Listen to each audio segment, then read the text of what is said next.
Welcome back to Dinar Community Channel. The world changed in less than a minute, and barely anyone noticed. While most were staring at their screens, waiting for some kind of televised announcement or breaking headline, the Iraqi dinar revaluation happened in real time, behind closed doors, in what may go down as the most quietly executed wealth transfer in modern financial history. 60 seconds. That's all it took. And in those 60 seconds, the currency that once symbolized war, inflation, and instability flipped the script. The IQD, after decades of speculation, policy reform, and strategic silence, surged to a live international rate. But how did it happen? Why so suddenly? Why so quietly? This is the untold timeline behind that historic moment.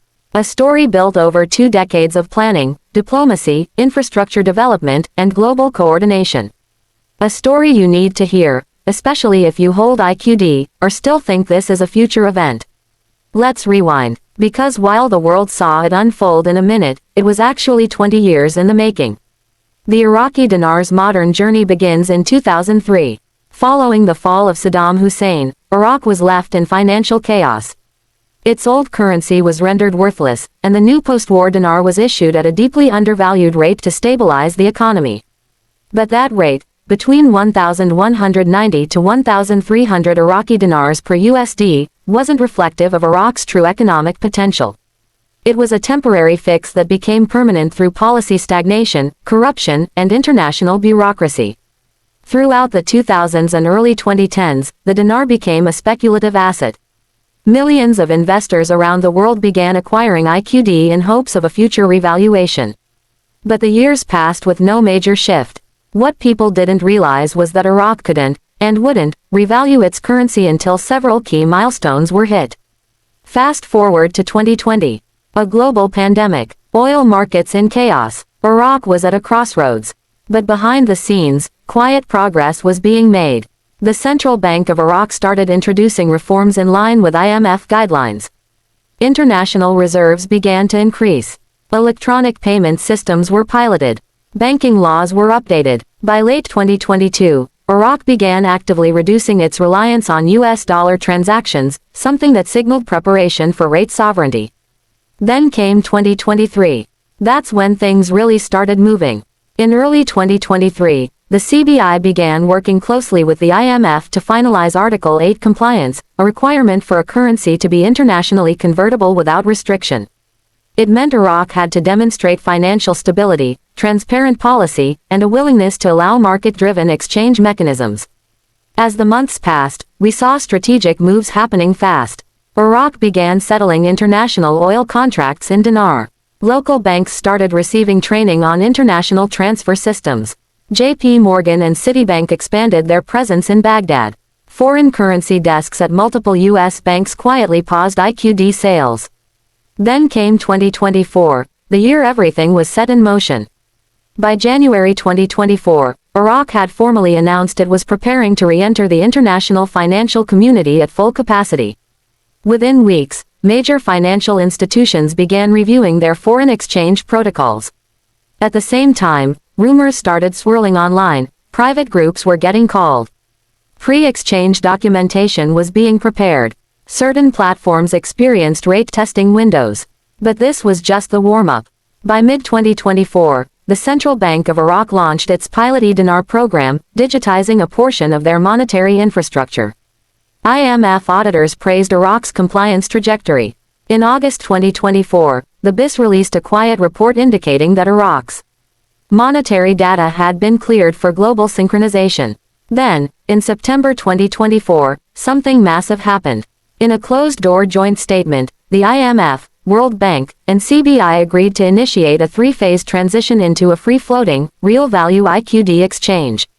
The public never saw the document, but insiders did. From that point forward, everything accelerated. October 2024.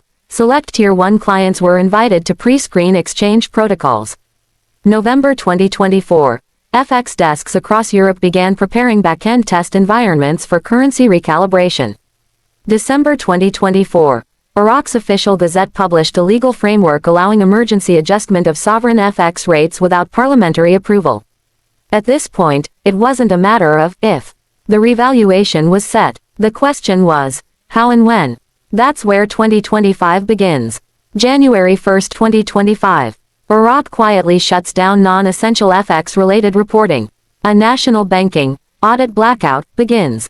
Mainstream media misses it, but financial intel groups take note. By mid-January, unconfirmed reports surface that private redemptions had started.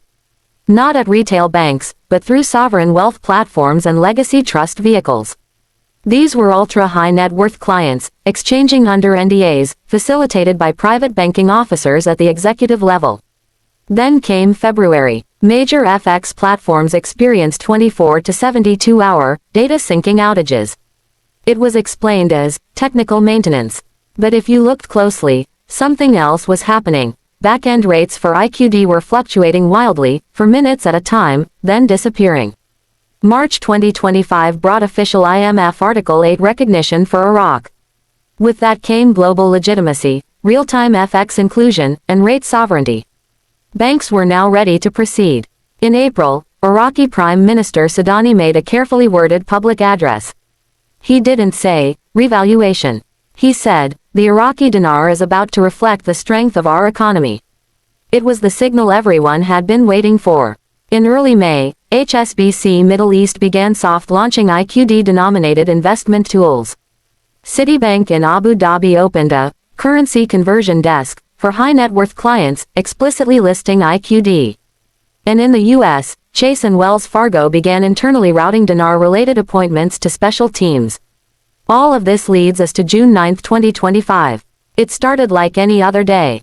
No breaking news, no alarms, no panic. At 2:42 p.m. Baghdad time, multiple Tier 1 FX systems around the world received a synchronized ping. The system had flipped. The new rate, $3.91 to the USD. Within 60 seconds, banks that were pre-approved were unlocked. Currency desks received real-time access. Redemption officers began calling Tier 2 clients for live appointments. But here's the truth. No one told the public. Those 60 seconds changed everything. But they didn't come with fireworks. They came with coordination, silence, and intention. Why? Because the system wasn't designed to open to everyone at once. It was designed to unfold in controlled waves, starting with those already positioned. Tier 1 clients, then Tier 2, then private groups, and eventually the public. Within 30 minutes of the new rate, multiple high net worth individuals began exchanging in Zurich, Singapore, and New York. By 3 p.m. Baghdad time, the global IQD market was active. By 3:15 p.m., exchange rates were locked on certain platforms.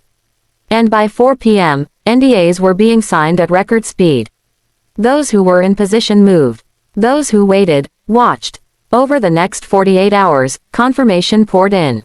Screenshots, exchange receipts, appointment slips, banking logs, Chase, Wells Fargo, HSBC, UBS, all actively processing redemptions. But the media stayed silent. Why? Because this wasn't for public chaos. It was a structured transition, not a viral event. By June 11, the IMF officially listed Iraq as a monetary compliant sovereign currency with regional asset backing. That was the final confirmation. So now, in July 2025, what's left? The contract rates are still flowing, but closing fast. Public rates may soon be available, but likely lower. Appointments may require pre-vetting. Walk-ins may be declined. The truth is, the RV happened. You're living post-revaluation. If you haven't acted yet, you're not too late, but the window is smaller than ever. So what should you do right now? First, ensure your IQD holdings are clean, authenticated, and traceable. That means proper certificates of authenticity, purchase receipts, and clear documentation. Second, establish or re-establish a relationship with your financial institution. Not a teller, but a wealth advisor, private banker, or branch VP. Let them know you're holding IQD and are aware of current developments. Third, create your exchange plan. Will you redeem in full or in tranches? Will you use trusts, foundations, or structured payout options? Do you have a post-exchange asset protection strategy? Fourth, stay connected to the right channels. This channel is committed to real-time intel, verified updates, and community coordination.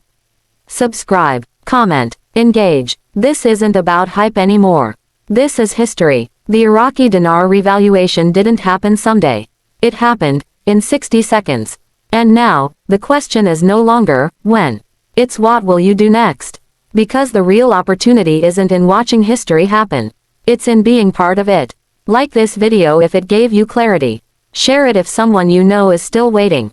And comment below if you've seen signs of the RV in your area. Stay sharp, stay calm, stay ahead, because the final phase is already here. Like and subscribe for more videos.